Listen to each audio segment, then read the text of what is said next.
following is the new complete timeline for my theory that the biblical god is actually Loki. We start off with the apples of Idun, the source of the Norse gods' youth, vigor, and near immortality. There's one story where Loki orchestrates her abduction, and in that time, the Norse gods grow weak and enfeebled. Loki supposedly rectified this issue, but what if he only pretended to and let the other gods bite the big one, and then rewrote history to pretend he'd been the one and only god? In the Bible, we see the first humans, Adam and Eve, aka Ash and Elm, in the Garden of Eden, aka Eden's orchard. God doesn't want them eating the forbidden fruit, and when they do, they live to be like 1,000 years old. Off to a fantastic start, but there's one big flaw in Loki's plan. Ragnarok is still destined to happen and will be set in motion if he allows Baldur to perish, so he has no choice but to keep him captive, because after Ragnarok is prophesied that Baldur will return as a monotheistic god. Perhaps Loki will keep Baldur trapped underground, ironically suffering the punishment that he himself was supposed to endure after offing Baldur.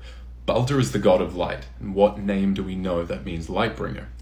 Lucifer. Loki is forced to keep Baldur captive, to discredit and slander him, so that even if Ragnarok comes to pass, the Einherjar, or the army of God, will fight on Loki's side, and even if Baldur is successful in supplanting Loki as monotheistic god, people will hate him.